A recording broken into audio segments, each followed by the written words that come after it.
Klay Thompson makikipag-reunion sa Warriors kapag nakuha si LeBron? At LeBron James Cleveland at Warriors na lang ang pinagpipilian na lilipatan? Pero bago ang lahat, kung bago ka pa lang sa channel na ito, huwag kalimutan mag-like at mag-subscribe. At kung Warriors fan ka, siguraduhin mong tapusin ang video na ito. Tara, simulan na natin. Isa na namang nakakagulat na posibilidad ang lumutang ngayong NBA offseason. Ayon sa NBA insider na si Jake Fisher, kapag natuloy ang pagpirma ni LeBron James sa Golden State Warriors, maaari ring magkaroon ng pagkakataon na makabalik si Klay Thompson sa Bay Area. Sa isang Bleacher Report livestream, ipinaliwanag ni Fisher na maaaring magsimula ang sunod-sunod na roster moves ng Warriors kapag nakapagdesisyon na si LeBron James. Isa sa mga posibleng mangyari ay ang reunion nila ni Klay Thompson sa Golden State.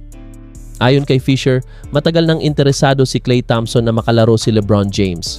Noong 2024 free agency, dalawa lamang umano ang seryosong option ni Klay. Los Angeles Lakers kasama si LeBron James. Dallas Mavericks kasama si Luka Doncic. Sa huli ay pinili niya ang Mavericks. Sa ngayon, nakakontrata pa rin si Klay Thompson sa Dallas Mavericks sa kanyang expiring deal na nagkakahalaga ng humigit kumulang $17.5 million para sa 2026-27 season.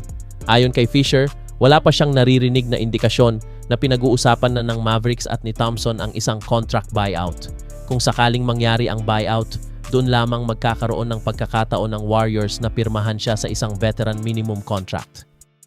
Bago pa man mangyari ang anumang reunion, inaasahan ng maraming NBA insiders na uunahin muna ng Warriors ang muling pagpirma kay Draymond Green.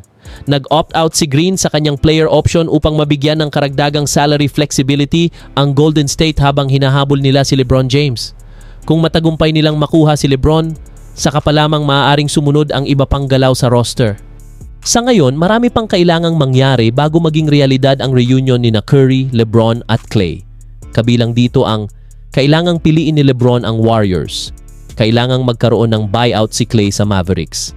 Kailangang magkasya ang salary cap ng Golden State. Ibig sabihin, posible ito sa teorya, ngunit marami pang hadlang bago ito tuluyang mangyari. Isang reunion ni Stephen Curry at Klay Thompson ang matagal nang hinihiling ng Dub Nation. Kung sakaling dumating din si LeBron James sa Golden State, maaaring magkaroon ng pagkakataong muling mabuo ang isa sa pinakasikat na backcourt sa kasaysayan ng NBA. Ngunit sa ngayon, nananatili muna itong isang off-season rumor na dapat bantayan habang hinihintay ang opisyal na desisyon ni LeBron James.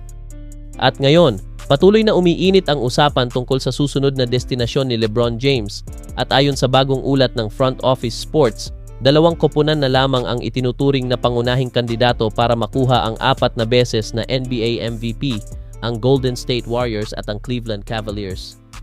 Ayon sa reporter na si Alex Schiffer, ilang Western Conference executives ang naniniwalang mas malaki ang tsansa na piliin ni LeBron ang Golden State Warriors kaysa sa Cavaliers para sa kanyang ika-24 na season sa NBA. Bagamat may mga prediction market at ilang analyst na nagsasabing Cleveland ang paborito, hindi pa rin nawawala sa eksena ang Warriors. Sa katunayan, sinabi pa ng isang Western Conference executive na magugulat siya kung pipili si LeBron ng ibang koponan bukod sa Golden State o Cleveland. Ngayon, bakit Cavaliers? Simple lang ang dahilan. Ito ang koponang nag-draft kay LeBron noong 2003 at dito rin niya naihatid ang makasaysayang kampyonato noong 2016.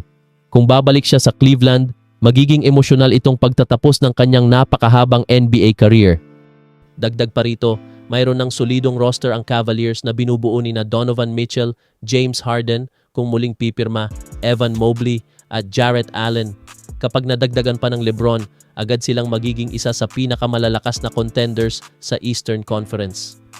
Ngayon, bakit Warriors? Kung basketball fit ang pag-uusapan, maraming naniniwala na mas perpekto ang Golden State. Matagal nang gustong makita ng mga fans ang pagsasama ni Stephen Curry at LeBron James matapos ang kanilang chemistry sa Team USA. Bukod kay Curry, mayroon ding veteranong leader tulad ni Draymond Green at mga role players na bagay sa estilo ni LeBron. Kung makadagdag pa ang Warriors ng isa pang star o quality role players, maaari silang maging seryosong title contender sa Western Conference. Mahalagang tandaan na ito ay batay lamang sa pananaw ng ilang NBA executives na nakausap ng Front Office Sports.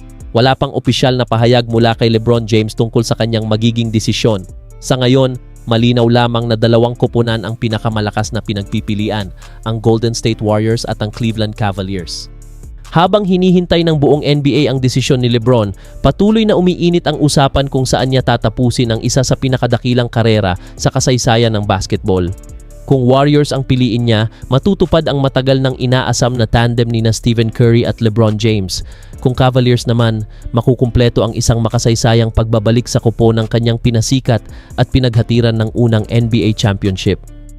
At yan ang mahahalagang balita ngayong araw. Kung nagustuhan mo ang video na ito, like, subscribe at click ang notification bell. Peace out!